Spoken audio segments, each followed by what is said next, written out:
Good morning, YouTube. I hope that you are well. When you get here, I hope you're swell.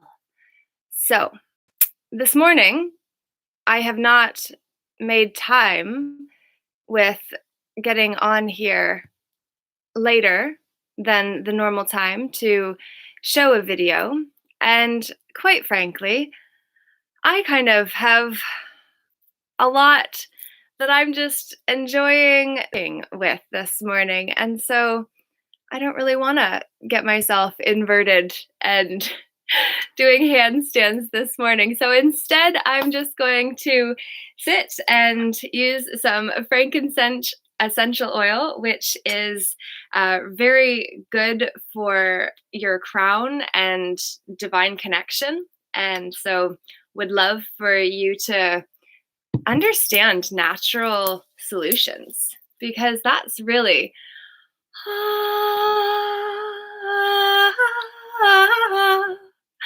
that's really what we're called to do right now. Do you ever just douse yourself with a little bit of natural uplifting essence to remind your own soul self of the essence that you are too?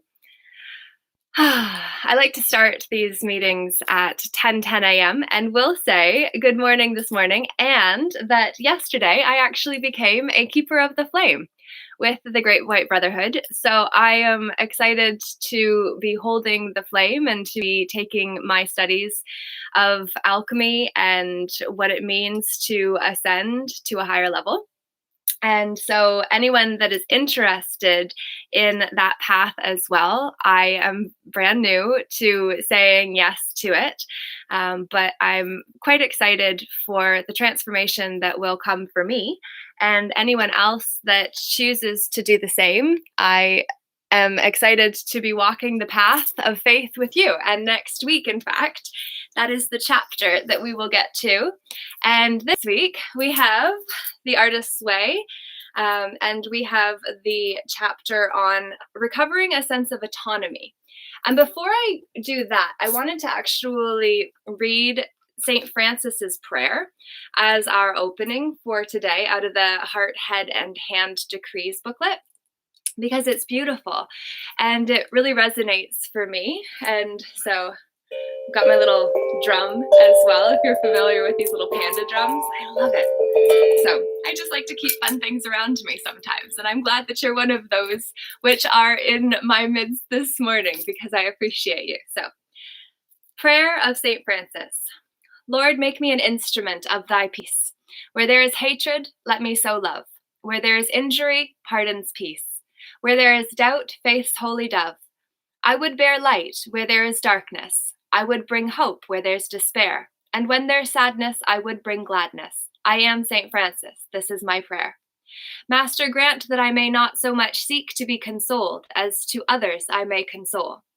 To be understood as to understand. To be loved as to love. For 'tis in giving that we receive, and in pardoning, pardon we share. And in dying, we are born to eternity. I am St. Francis. This is my prayer. I love that prayer. And at the end of today's service, I will do a little card pull for anyone who chooses to stick around from the Sacred Travelers Oracle deck, which I love. And I'm going to just dive right in because this has been nearly 3 months worth of reading this book. And so anyone who has come for any of the previous Sunday services where we've read Julia Cameron's The Artist's Way, A Course in Discovering and Recovering Your Creative Self, I'd love to know what the experience has been like for you so far. And I will also say that this morning I ran out of almond milk and I used cow milk instead. And I don't know whether you're of a similar mind, but oy vey, no. I'm going to town after this to get myself what I like because that is no longer palatable when you go off of something, you know? All right, so today it is not an overly long experience, so it might not even take the full hour, so you can get to the cards even faster. We've only got page 179 to 191, so week 11. This week, we focus on our artistic autonomy. We examine the ongoing ways in which we must nurture and accept ourselves as artists. We explore the behaviors that can strengthen our spiritual base and therefore our creative power. We take a special look at the ways in which success must be handled in order that we not sabotage our freedom. And as we are experiencing and have been for the last year, it's a great time to understand what it means to be autonomous and free moving and able to support ourselves. And this morning, Mel Robbins had a really interesting video on Instagram I happened to see that was profound because she was talking about borrowed functioning. And what borrowed functioning is a pattern I am very well familiar with, I'll just say, because that used to be the one that I had until I learned how to really soothe myself and support myself in those moments when we feel stressed or some emotion that is uncomfortable. And instead of figuring out how to process through it ourselves, we turn to someone else and then get them to be the function that we really turn to for safety and security. And so I just offer that because I feel like it probably fits in with this. It's a pattern that I've never heard defined that way, but I was very aware when I was in it that I was doing it. And I was also very aware in retrospect as I've been shifting that I was not turning to that familiar pattern and instead learning to turn to myself. And I've been through things that have really equipped me and made me do it out of necessity as much as for my own sake. So I'll share that another time, but I just offer the term borrowed functioning to you from Mel Robbins. And she has a great video that she did with her daughter who was doing that. And her daughter was willing to be exposed in the pattern in order to help others too. So I feel like that's what we're all here to do for each other right now. So acceptance is where we begin. I am an artist. As an artist, I may need a different mix of stability and flow from other people. I may find that a 9-to-5 job steadies me and leaves me freer to create. Or I may find that a 9-to-5 drains me of energy and leaves me unable to create. I must experiment with what works for me. An artist's cash flow is typically erratic. No law says we must be broke all the time, but the odds are good we may be broke some of the time. Good work will sometimes not sell. People will buy but not pay promptly. The market may be rotten even when the work is great. I cannot control these factors. Being true to the inner artist often results in work that sells, but not always.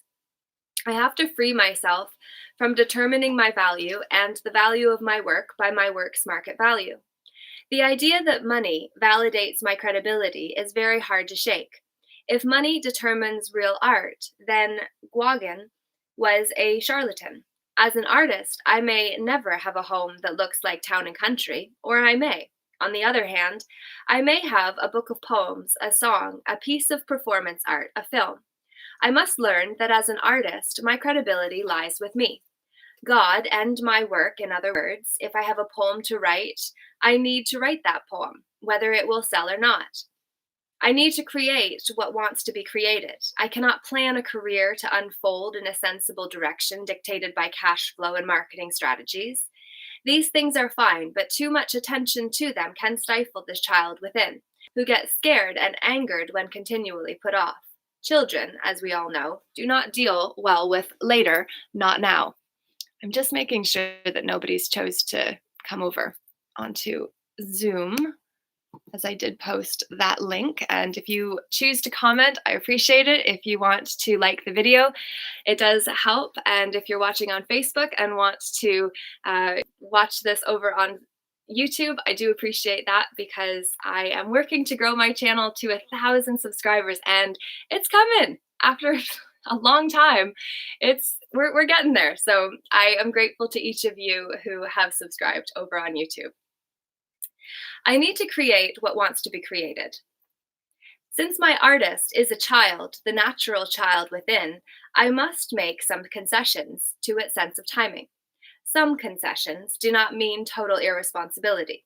What it means is letting the artist have quality time, knowing that if I let it do what it wants, it will cooperate with me in doing what I need to do.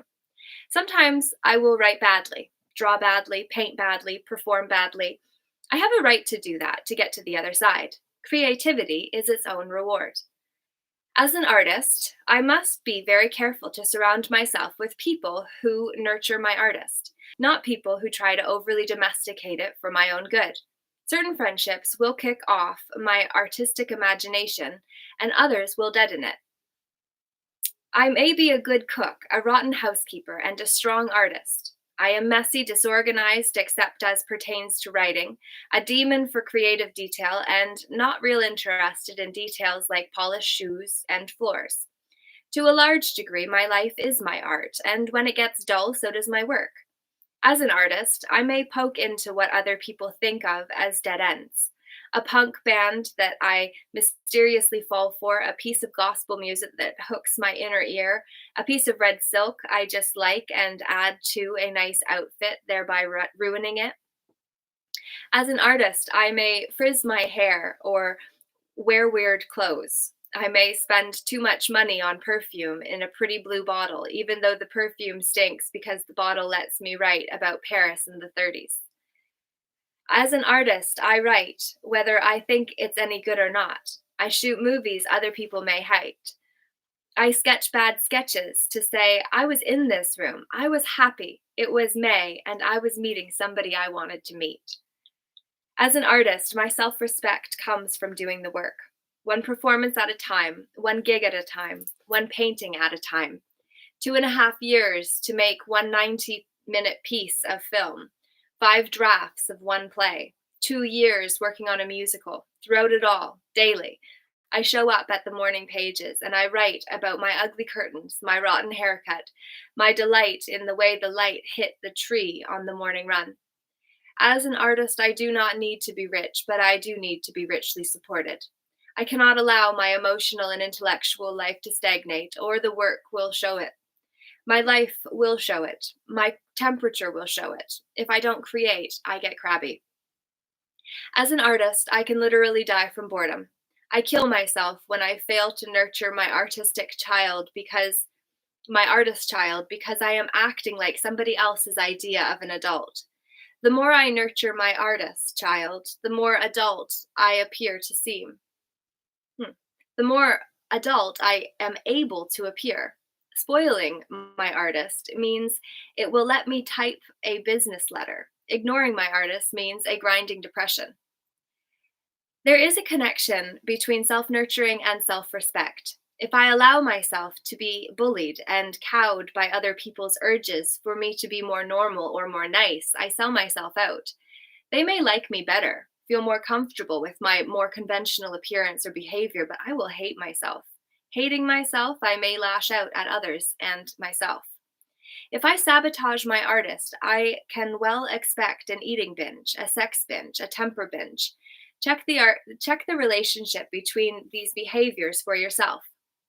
When we are not creating, artists are not always very normal or very nice to ourselves or to others. And it's absolutely my pleasure reading this. Thank you. Creativity is oxygen for our souls. Cutting off our creativity makes us savage. We react like we are being choked. There is a real rage that surfaces when we are interfered with on a level that invokes picking lint off of us and fixing us up. When well-meaning parents and friends push marriage or 9 to 5 or anything on us that doesn't evolve in a way that allows for our art to continue, we will react as if we are fighting for our lives. We are. To be an artist is to recognize the particular, to appreciate the particular, to allow a sense of play in your relationship to accepted standards. To ask the question why. To be an artist is to risk admitting that much of what is money, property, and prestige strikes you as a little silly. The job of the artist is always to deepen the mystery, Francis Bacon. The function of the creative artist consists of making laws, not in following laws already made. Feroci Busoni. Art happens, no hovel is safe from it, no prince can depend on it. The vastest intelligence cannot bring it about. James Abbott McNeill Whistler. To be an artist is to acknowledge the astonishing.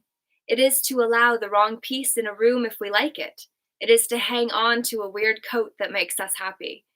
It is to not keep trying to be something that we aren't.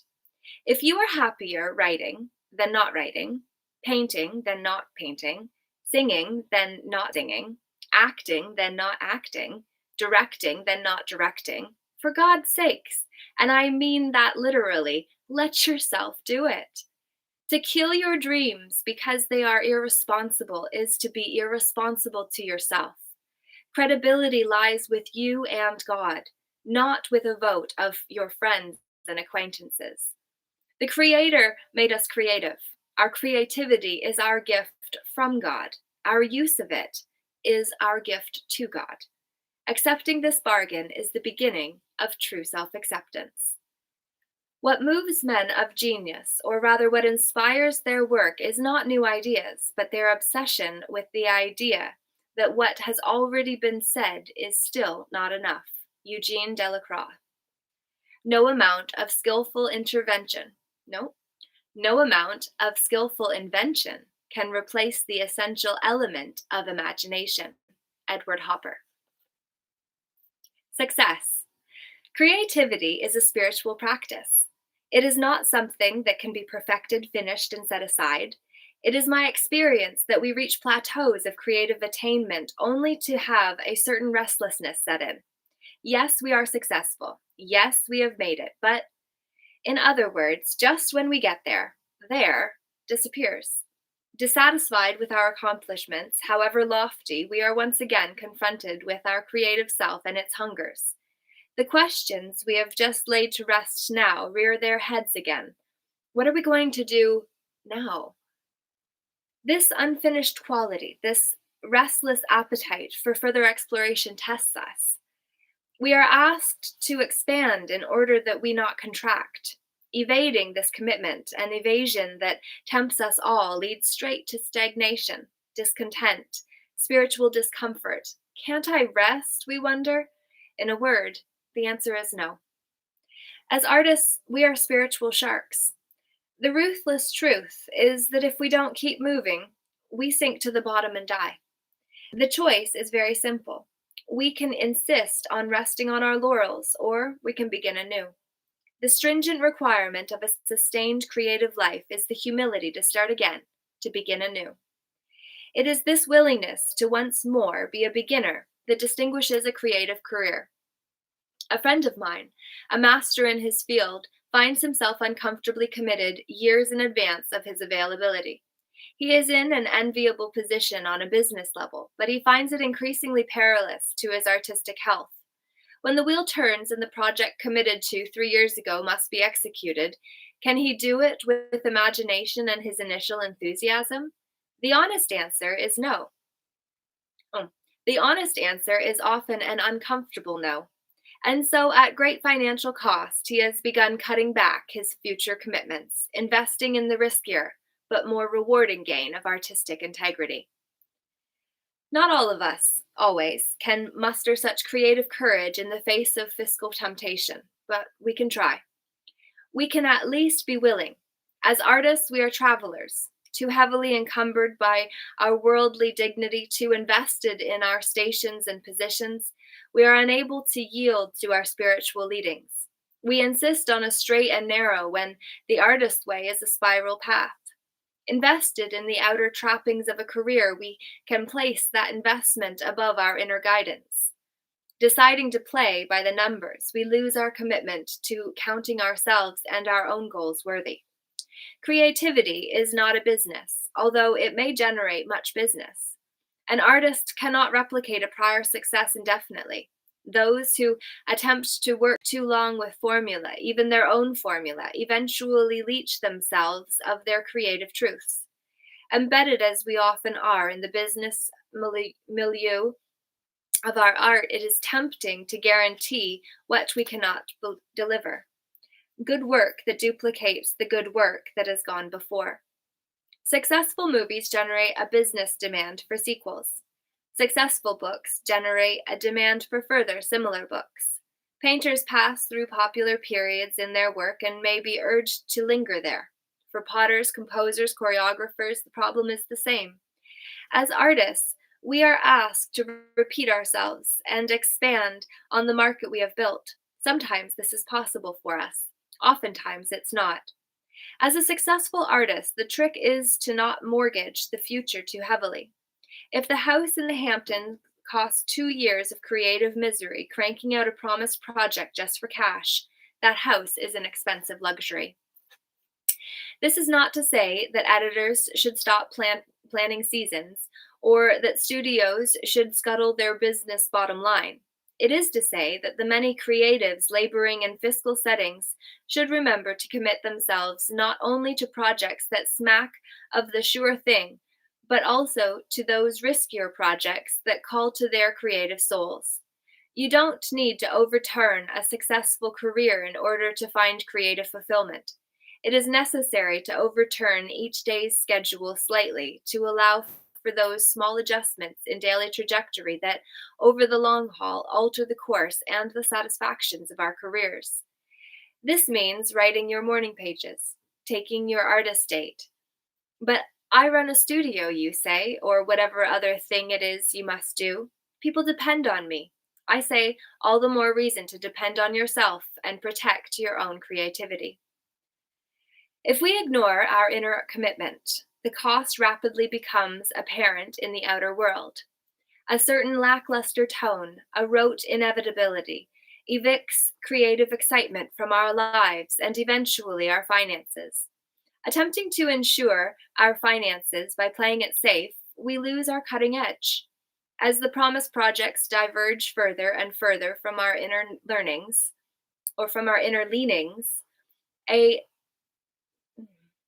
as the promised projects diverge further and further from our inner leanings, a certain deep artistic weariness sets in. We must summon our enthusiasm at gunpoint instead of reveling in each day's creative task. Artists can and do responsibly meet the demands of their business partnerships. What is more difficult and more critical is for us as artists to continue to meet the inner demand of our own artistic growth. In short, as success comes to us, we must be vigilant. Any success postulated on a permanent artistic plateau dooms us, and it, to failure. You are lost the instant you know what the result will be. Juan Gris. No amount of skillful intervention can replace the essential element of imagination. Edward Hopper. A second time reading that quote. By accident, or is there no such thing? The Zen of Sorts. Most blocked creatives are cerebral beings. We think of all the things we want to do but can't. Early in recovery, we next think of all the things we want to do but don't.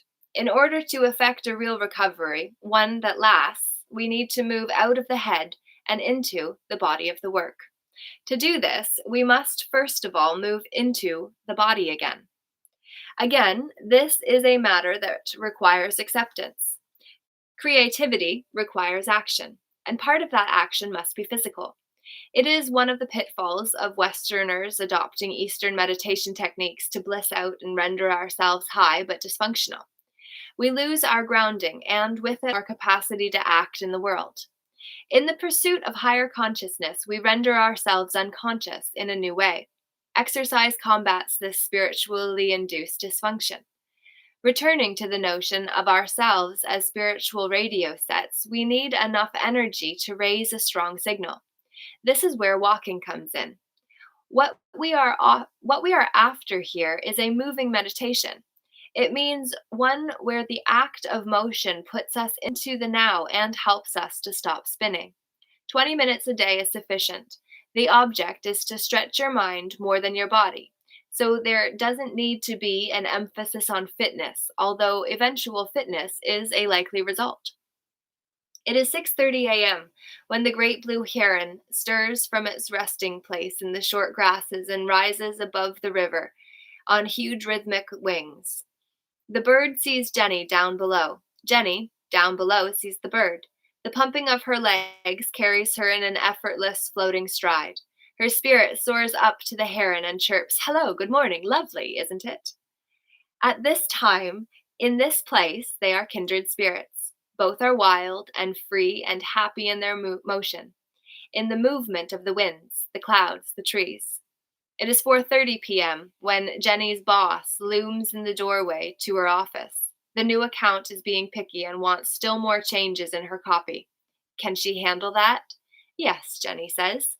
She can because she is still soaring on the glad energy of her morning's run. That heron, the steely blue of its flashing silver, is that heron, the steely blue of its flashing silver as it made that great banking turn. Jenny would not call herself an athlete. She does not run in marathons. She does not run in cheery singles groups. Although her distances have gradually increased and her thighs have gradually decreased, she does not run for fitness. Jenny runs for her soul, not her body. It is the fitness of her spirit that sets the tone of her days, changes their timbre from strained to effortless. I run for perspective, says Jenny. When the client picks at her copy, Jenny detaches and soars above her frustration like the great blue heron. It is not that she doesn't care, it is that she has a new perspective, a bird's eye view, on the place of her tribulations in the universe. Eve Babbitts is a novelist and a swimmer, tall blonde and as generously curved as the freeway clover leaf of her native Los Angeles. Babbitt swims in order to direct the traffic flow of her own overcrowded mind. Swimming, she says, is a wonderful sport for a writer. Every day as she swims the aquamarine oblong of her neighborhood pool, her mind dives deep into itself, past the weeds and clutter of its everyday concerns. What editor is late with a check? Why the typist persists in making so many errors? And down to a quiet green pool of inspiration. That rhythmic, repetitive action transfers the locus of the brain's energies from the logic to the artist hemisphere. It is there that inspiration bubbles up, untrammeled by the constraints of logic. Martha is a carpenter and a long-distance bicyclist. Carpentry challenges her daily to find innovative solutions to construction problems, to untangle the intricacies of a complicated design situation requiring a simple answer to a complicated question. How can I build in workspace without using floor space when I'm done working? Or is there some kind of cabinet that could fit in this corner and around on this wall without seeming too modern for my furniture? Pedaling from her home in the suburbs to her job in the city, Martha encounters her answers to these questions. In much the same way that a red-winged blackbird will suddenly take flight and cross her line of vision, Martha will be pedaling when louvered doors will flash as a design solution. Pumping her bicycle rhythmically and repetitively, Martha also pumps the well of her creativity. It is time to let my imagination roam and work out problems, Martha says. Solutions just come. Somehow, I am freed to free associate, and things begin to fall into place. The things that begin to fall into place are not merely work associated. When she bicycles, Martha has a sense not only of her own motion, but also of the motion of God through the universe. She remembers riding alone on Route 22 in upstate New York. The sky was an azure bowl. The cornfields were green and gold. The ribbon of black asphalts that Martha rode seemed to her to head straight toward the heart of God. Silence, a blue sky, a black ribbon of highway, God, and the wind. When I ride, especially at dusk and at early morning, I feel God. I am able to meditate more in motion than sitting still. Being alone, having the freedom to go wherever I want, having the wind blow, riding alone in that wind allows me to center myself. I feel God so closely that my spirit sings. Exercise teaches the rewards of process. It teaches the sense of satisfaction over small tasks well done. Jenny, running, extends herself and learns to tap into an unexpected inner resource. Martha would call that power God, but whatever it answers to, exercise seems to call it forth in other circumstances when we mistrust our personal strength. Rather than scotch a creative project when it frustrates us, we learn to move through the difficulty. Life is a series of hurdles, says Libby, a painter whose sport is horseback riding. I used to see it as a series of obstacles or roadblocks. Now they are hurdles and challenges. How well am I taking them? In the daily schooling of her horse, teaching her to think before she jumps, to pace herself properly, Libby has learned the same skills for her own life. Part of this learned creative patience has to do with connecting to a sense of universal creativity. Riding, my rational mind switches off, she says. I am reduced to feeling, to being a participant. When you ride through a field of grass and little flecks of fluff from the wheat ears float around you, the feeling makes your heart sing. When a rooster tail of snow sparkles in the sun in your wake, that makes your heart sing. These moments of intense feeling have taught me to be aware of other moments in my life as they occur. When I feel that singing feeling with a man and know that I have also felt it in a field of grass and a field of snow, then I know that is really my own capacity to feel that I am celebrating. Here in this body are the sacred rivers. Here are the sun and moon as well as the pilgrimage places. I have not encountered another temple as blissful as my own body. Sarara. To keep the body is in good health is a duty. Otherwise, we shall not be able to keep our mind strong and clear. Buddha. It is not only the sense of a communion with nature that creates a singing in the heart. An endorphin-induced natural high is one of the byproducts of exercise itself. A runner may feel the same celebratory sense of well-being pounding a dirty city street that Libby finds as she posts rhythmically along a country trail. God is in his heaven. All's right with the world is how Robert Browning characterized his feeling in his long narrative poem Pippa Passes. It is no coincidence that Pippa experienced this feeling as she was waking. Not everyone can afford to ride a horse or even a 10-speed bicycle. Many of us must rely on our feet for transportation and for recreation. Like Jenny, we can take up running, or we might make walking our sport. As an artist, walking offers the added benefit of sensory saturation. Things do not whiz by. We really see them. In a sense, insight follows from sight. We fill the well and later tap it more easily. Jerry is a confirmed city dweller. His country walks are limited to perusing window boxes and pocket gardens. Jerry has learned that in cities, people are the scenery. He has also learned to look up, not down, and to admire the frippery and friezes that often grace buildings that look quite, well, pedestrian at street level. As he roves the city canyons, Jerry has found a whole panoply of scenic attractions. There is the orange marmalade cat that sits in the window above the window box with pink and red geraniums. There is the copper church roof gone murky green that glistens silver in rainstorms. An ornately inlaid marble foyer can be glimpsed through the doors of one midtown office building. On another block, someone has sunk a lucky horseshoe in civic concrete. A miniature Statue of Liberty soars unexpectedly atop a dignified brick facade. Jerry feels at liberty himself, roaming the city streets on tireless feet. This courtyard, that cobbled walkway, Jerry gathers urban visual delights the same way his primordial ancestors gathered this nut, that berry. They gathered food. He gathers food for thought. Exercise, much maligned as mindless activity among certain intellectuals, turns out to be thought-provoking instead. As we said before, we learn by going where we have to go. Exercise is often the going that moves us from stagnation to inspiration, from problem to solution, from self-pity to self-respect. We do learn by going. We learn we are stronger than we thought. We learn to look at things with a new perspective.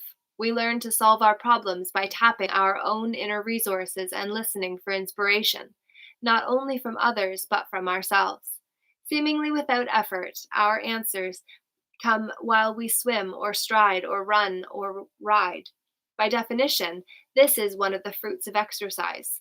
Exercise, the act of bringing into play or realizing in action. Webster's 9th. God bless the roots. Body and soul are one. Theodore Roethke.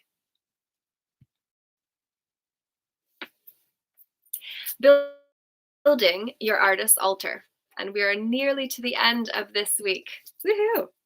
And also, if you're on Facebook and you want to be part of the card pull, I'm going to shut the live stream off so you can come over to YouTube for that card pull. So if you're on YouTube with me, thank you. Appreciate the like, and I'll pull a card for you. So, building your artist's altar. Morning pages are meditation, a practice that brings you to your creativity and your creator God. In order to stay easily and happily creative, we need to stay spiritually centered. This is easier to do if we allow ourselves centering rituals. It is important that we devise these ourselves from the elements that feel holy and happy to us. Many blocked creatives grew up in punitively religious homes. For us to stay happily and easily creative, we need to heal from this, becoming spiritually centered through creative rituals of our own. A spiritual room or even a spiritual corner is an excellent way to do this. This haven can be a corner of a room, a nook under the stairs, even a window ledge. It is a reminder and an acknowledgement of the fact that our Creator unfolds our creativity. Fill it with things that make you happy. Remember that your artist is fed by images. We need to unlearn our old notion that spirituality and sensuality don't mix. An artist's altar should be sensory experience. An artist's altar should be a sensory experience. We are meant to celebrate the good things of this earth. Pretty leaves, rocks, candles, sea treasures, all of these remind us of our Creator. Small rituals, self-devised, are good for the soul. Burning incense while reading affirmations or writing them, lighting a candle, dancing to drum music, holding a smooth rock, and listening to Gregorian chant. All of these tactile physical techniques reinforce spiritual growth. Remember, the artist child speaks the language of the soul. Music, dance, scent, shells. Your artist's altar to the Creator should be fun to look at, even silly. Remember how much little kids like gaudy stuff. Your artist is a little kid, so art does not reproduce the visible. Rather, it makes it visible. The moon develops creativity as chemicals develop photographic images. Norma Jean Harris. All right, I could see things showing up. And I was just curious whether anybody had commented over on Facebook right before we get to the tasks. And I will say too that my little altar is right there. So I've got, it's just some little fun. I love plants. So I've got my candle altar there, or my my clear quartz candle where I can actually put in a little tea light as part of ceremony, and I just put a little one of the remnants of the tea light on the bottom just to lift it up so it was easier to get access to. But I love this, and I should have lit it for this morning's session, but we'll do it for next week when we do the chapter on faith. And yeah, crystals have amazing healing properties if you believe in them, and if you don't, they'll just be rocks, because truly our belief in things is what gives those things power. Tasks. Tape your own voice reading the basic principles on page 3, which we read quite long ago. and could do again today. So it would be better for you to record yourself. So I'm just going to give you an opportunity, if you've never actually taken the picture, do a little screenshot of that right there so you actually can read it out for yourself. And the basic principles are: creativity is the natural order of life. Life is energy, pure creative energy. There is an underlying, indwelling creative force infusing all of life, including ourselves.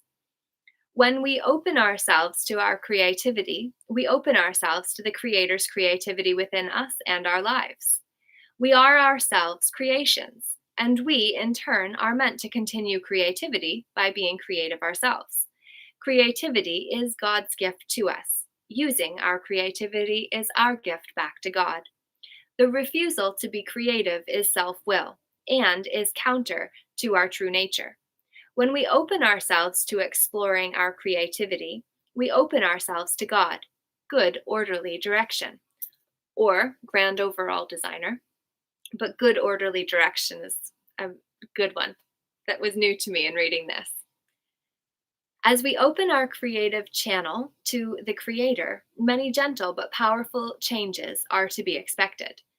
It is safe to open ourselves to a greater and greater creativity. Our creative dreams and yearnings come from a divine source. As we move toward our dreams, we move toward our divinity. Now let's get back. So short and sweet, and in your own voice is more powerful, because whether you like the sound of my voice or not, it's going to be far more powerful in your own, because that's the voice your subconscious recognizes. And the subconscious is the part of you that is ever present, taking in all information. And it has the recording playing of all of your BS, which are the belief systems that create the map of the world that you believe in. So to have it in your own voice then just gives it extra power for the subconscious to receive it, because then it's not, an outsider giving it to you. It's the insider giving insider information, or the inside scoop. Write out in longhand your artist's prayer from week 4 and place it in your wallet. So there's so many exercises. What is this one? The artist's prayer. I don't even remember what that was. Do you? Were you around for it? What was the artist's prayer? I don't know, but I'm not gonna be able to find it right now, so on we go. Buy yourself a special creativity notebook. Number pages 1 through 7. Give 1 page each to the following categories: health, possessions, leisure, relationships, creativity, career, and spirituality. With no thought as to practicality, list 10 wishes in each area. All right, it's a lot. Let yourself dream a little here. So that's excellent. So the 7 categories: health, possessions, leisure, relationships, creativity, career, and spirituality. Which is interesting, because as a coach, there's a wheel of life exercise that's recommended that most coaches start with to really give you a place to start. And it's a pie chart that has 8 sections to it. And it's the theory that if one area of your life is out of balance, try riding on that wheel. If you had labeled each of those and noted your level of satisfaction from 0 to 10 in each section, if you're 10 in this one, 3 in this one, 0 in this one, or 1 in one, highly unsatisfied, then it would be very uneven to be on a wheel shaped like that. So if you do ever use that exercise, then you always want to make sure that you date it and put the date that you do it on, because that's going to help you in retrospect understand how far you've come. And even if your rating actually goes down over time, it's not because things necessarily have gotten worse. What it could mean is that your self-image has improved, and so your standards have increased. And what previously was acceptable no longer is quite the same. So just Another little tip: working with the honest changes section in week 4, inventory for yourself the ways you have changed since beginning your recovery. List 5 ways you will change as you continue. List 5 ways you plan to nurture yourself in the next 6 months. Courses you will take, supplies you will allow yourself, artist dates and vacations just for you. As I mentioned at the beginning, last night I actually joined as I joined the Keeper of the Flame fraternity. So I am committing to growing myself and the sacred flame within and holding that for humanity and standing in my light and power in a bigger way with spiritual support in a greater way. So if that's something that's of interest, then by all means reach out. And as I said, it's only yesterday I finally made the commitment to do it. But in so doing, I will be learning a lot and I'll have more to share with you. So take out a piece of paper and plan 1 week's nurturing for yourself. This means one concrete, loving action every single day for 1 week. Please binge. And write and mail an encouraging letter to your inner artist. This sounds silly and feels very, very good to receive. Remember that your artist is a child and loves praise and encouragement and festive plans. Once more, re examine your God concept. Does your belief system limit or support your creative expansion? Are you open minded about altering your concept of God? And then list 10 examples of personal synchronicity that support the possibility of a nurturing creative force. Art does not reproduce the visible, rather, it makes it visible.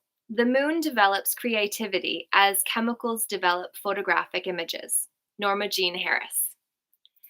There's a story I want to actually share before we get to the check-in about a woman named Linda who was homeless.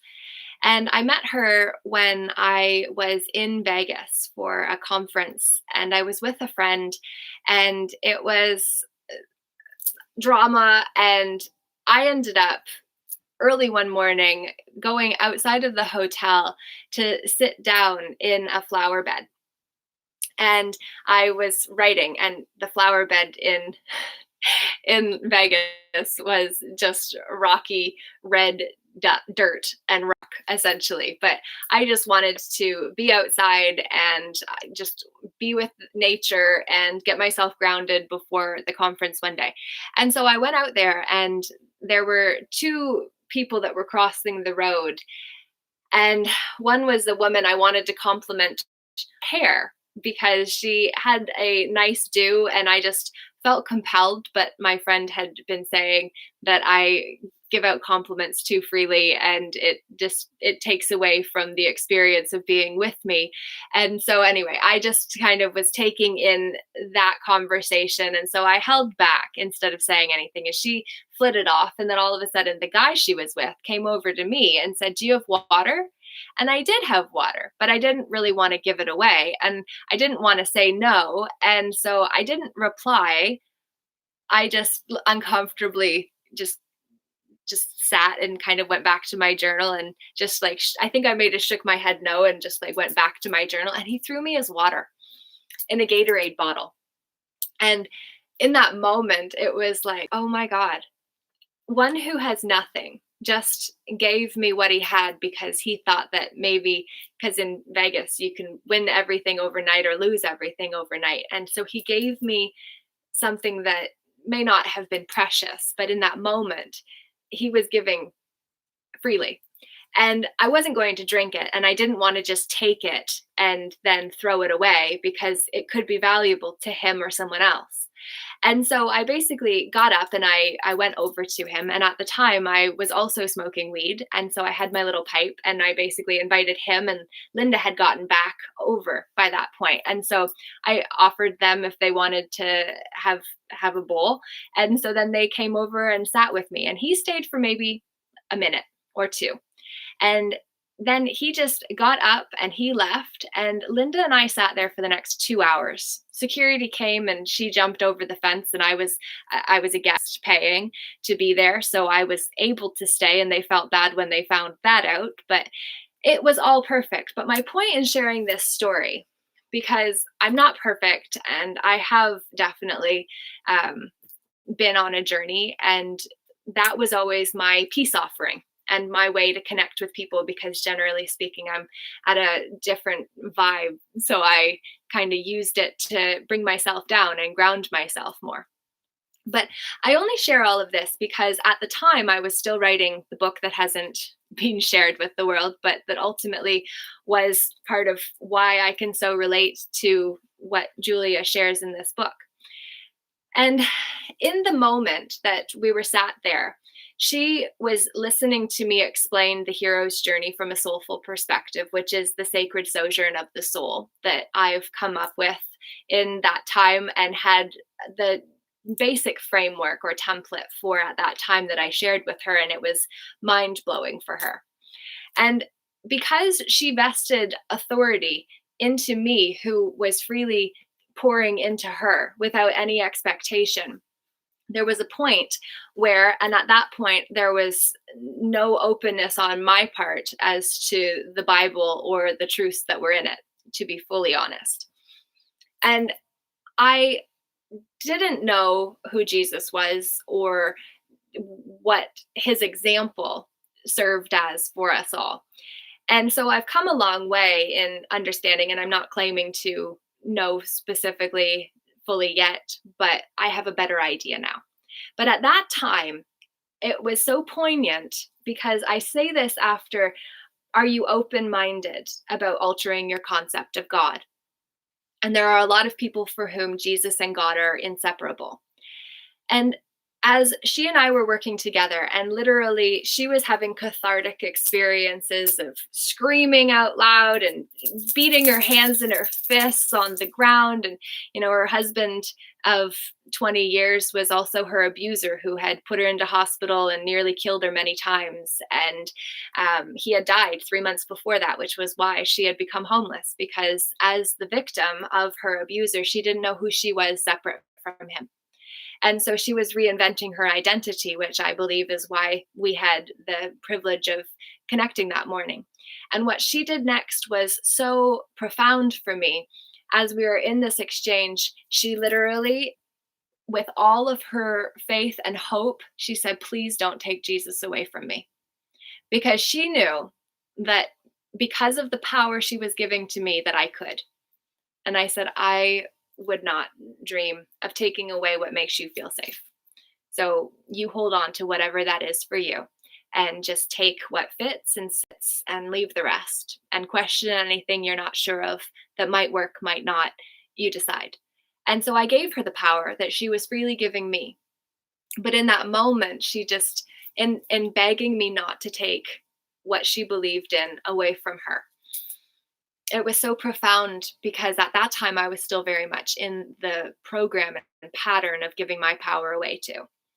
And so by her asking me that, it was a very clear mirror. I didn't fully understand at that time, but it was also about the need to understand that if you are interested in changing your understanding of the divine, of God, of whatever power source you believe in, if you choose to change such a fundamental part of your belief system, there will be chaos as that change settles in.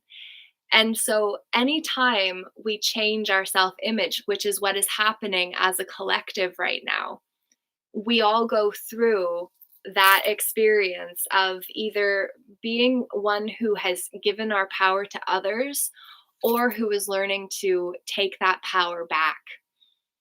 And it struck me as a very relevant experience to share. So I hope that it was helpful to you, and really asking you where you put your power. Who do you give your power to? And then asking, how does that serve you? The check in that we'll finish the chapter with. How many days this week did you do your morning pages? How was the experience for you? Have you recommended morning pages to anyone else, and why? And then, did you do your artist date this week? Have you considered scheduling an entire artist day? Whew. What did you do? How did it feel? And did you experience any synchronicity this week? What was it? Were there any other issues this week that you consider significant for your recovery? And describe them. So that is the chapter on recovering a sense of autonomy, and a personal story there too that I hope was useful to you, and would love to know what it meant to you, what it meant for you, and what you're going to do with what we've covered this morning. Next week, we will be getting into recovering a sense of faith. And I do want to do the cards. However, I'm going to actually end this live so that it stays as for the sacred or for the artist's way specifically. And I'm going to do one specific to, and I don't know whether that just froze up or why specifically, but I am doing that simply to make it so someone who wants to receive the card pull, but not necessarily sit through the artist's way, will have an opportunity to see that too, because I oftentimes just do all of it in one, and then it actually makes it less convenient for someone that maybe only just wanted one piece of that. So I'm learning. It's taken a long time. Very much do appreciate you, Jared, for tuning in here today. And if you'll join me in less than 5, we'll actually come back on for 11:11 a.m., which is like, well, we'll make it in 6 minutes from now. So I appreciate you, and we'll see you again very soon on YouTube. And I appreciate you. Thank you. Toodaloo.